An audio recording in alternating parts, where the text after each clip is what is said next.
Yeah, well, there is this belief that extroverts are the best salespeople, and what the research shows is that extroverts are more likely to go into sales, extroverts are more likely to get promoted in sales jobs, extroverts are more likely to get hired in sales jobs. But when you actually look at the numbers, the correlation between extroversion and sales performance, that is, how often the cash register rings, is basically zero. And so Adam Grant at the University of Pennsylvania, just down the road from where we're talking right now, did some really interesting research on this. And what he did is he went to a software company and he measured using standard kind of assessments, the introversion and extroversion of a whole suite of software sellers, identifying them on a 1 to 7 scale. 1 meaning extremely introverted, 7 meaning extremely extroverted.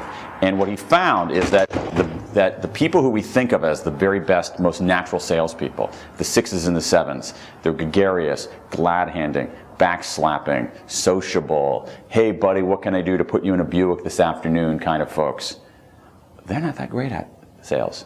Now, it doesn't mean that the people at the 1s and 2s, extremely introverted people, are very good at it. They're not very assertive, they're not comfortable striking up conversations. What Grant found was that the people who did the best were neither extroverts, as the myth goes, nor introverts, but were ambiverts. That is, people who are right in the middle. People who are a little bit extroverted, a little bit introverted. People who weren't the 1s and 2s, weren't the 6s and 7s, but were the 3s, the 4s, and the 5s. And those folks ended up being far more effective in sales, and we can speculate the reasons why. The extroverts come on too strong, they don't listen very well. The strong introverts don't assert enough, aren't sociable enough. But the people in the middle are much more tuned and much more calibrated. They know when to push, they know when to hold back. They know when to speak up, they know when to shut up. And so the myth of the extroverted salesman, which is what Adam Grant calls his paper, is exactly that, a myth. And the people who do it best are actually the ambiverts. The good news here, most of us are ambiverts. Most of us are not strong introverts or strong extroverts. Most of us are in the middle.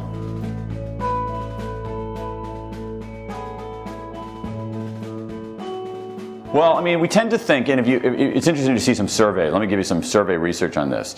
There's an interesting study about creativity where it asked school superintendents and corporate executives, what's the most important creative skill today? What's the most important creative skill today? The school superintendents uniformly said problem solving. They ranked problem solving as the #1 most important skill. The business executives ranked problem solving much lower. Their #1 skill that they ranked was problem identification. And here's what I think is going on. Today, if people know precisely what their problem is, if I know precisely what my problem is, I can probably find the solution on my own. This is true whether I'm might want consulting services or design or sales or anything like that. If I can know precisely what my problem is, there's enough information out there that I can harvest to come up with a solution on my own. So enlisting someone else to help me isn't that valuable. Where I need help, where people are extraordinarily valuable, is if I don't know what my problem is, or I'm wrong about my problem. So the real value is in people who can identify new problems, who can come to a client, a customer, prospect, and say, here's a problem you don't realize that you have. Here's something you need that you don't realize that you need. Here is a latent demand. Here is some latent needs. Here's a problem you're going to face down the road. And so the premium, I think, has shifted from problem solving as a skill to problem finding. And the social science on problem finding says that it is an integral artistic skill, that artists of all varieties are very good problem finders. Artists also, by their nature, give the world something it didn't know it was missing. That's what artists do.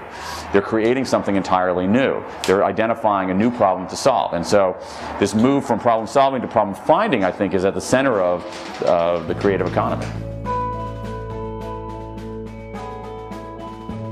There's some huge changes in the relationship between buyers and sellers that has changed, to my mind, selling fundamentally over the last 10 years. Most of what we know about sales comes from a world of information asymmetry, where the seller always had more information than the buyer. When the seller has more information than the seller can rip you off. This is why we have the principle of buyer beware. Buyers have to beware if sellers know a lot more. Buyers don't have many choices, and buyers can't talk back. They're at a big disadvantage, and so the whole principle of caveat emptor, buyer beware, comes from a world where sellers had a huge information advantage. That's not so true anymore. The best example I have are cars. 20 years ago, you went in to buy a Nissan, the Nissan dealer knew a lot more about cars and about Nissans than you ever could. Today, not so much. Today, arguably, you can know more about cars, more about Nissans than that car dealer does. You can go in knowing the going rate in your area. You can go in knowing the ins and outs of the particular make or model. You can go in actually with the factory invoice price knowing what they paid for the car.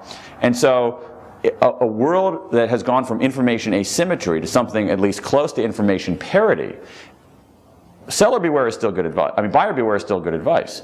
But you're really in a world of seller beware. When buyers have lots of choices, lots of information, and a way to talk back, the sellers are on notice. And seller beware is a very different world, different in kind, not different in degree. And seller beware forces people much more to the high road. In a certain mood, I'll say, get over it. In a more charitable mood, I would say, I understand where you're coming from, but recognize that sales is not what it used to be. That is, we have these associations with sales that you have to be sleazy and slick, but this is not true. I mean, you don't have to be extroverted and gregarious. You have to be a good listener. You don't have to be forceful. You need to be able to assert, but you have to be able to know when to hold back. You're not trying to stick people with something that they don't want. You're trying actually to make their lives better. And so I think what we need to do is untangle these very old-fashioned negative associations with sales and recognize that sales is something that we all do every single day. And the way to get better at it now is to do it more like a human being. The other thing is that if you're an artist or a creator, I think you have an obligation to sell.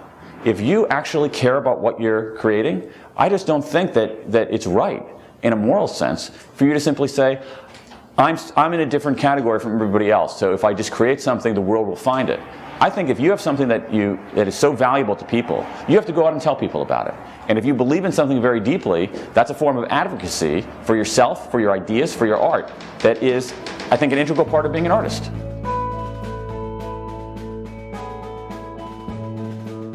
The old ABCs will always be closing. The new ABCs are A, attunement, B, buoyancy, C, clarity. Attunement, A, attunement, understanding people's perspective, seeing the world through their point of view. B, buoyancy. Anybody in sales, anybody in the arts faces rejection all the time. So buoyancy is, what does the social science tell us about how to remain afloat on this ocean of rejection? C, clarity. It's what we were talking about before. Moving from problem solving to problem finding, moving from accessing information to curating information.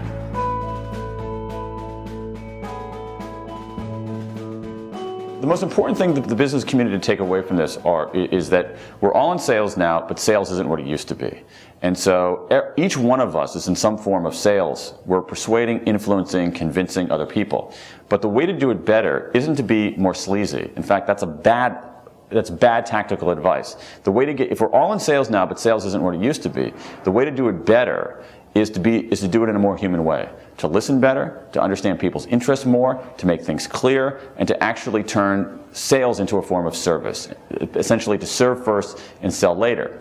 And I think there's a great kind of affinity that's going on right now between these humanistic principles and what's effective.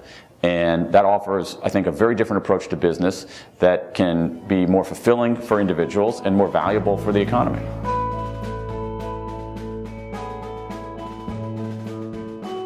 Oh, there are all kinds of exercises to get better at this. I mean, I think that one of the things that any company could do is get its people better at listening.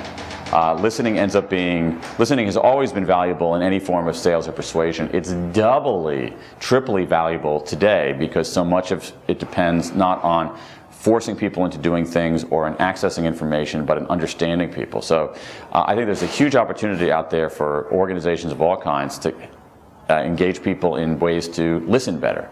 So that's one thing that I think works extraordinarily well. The other thing is I think we need to equip people to deal with rejection a little bit better. Entrepreneurs, artists, all of us, we face rejection all the time. It's part of the nature of work today. Most of us aren't equipped to do that, and there's some really great lessons in how to change people's explanatory style. So when they face rejection or failure, they explain things in a way that aren't personal, that don't say it happens all the time, and that don't consider it permanent. And so helping people change their explanatory style is another tactic that can work very, very well. There are all kinds of great things, and they're not that hard, they're not that expensive, and they all draw on very fundamentally human values.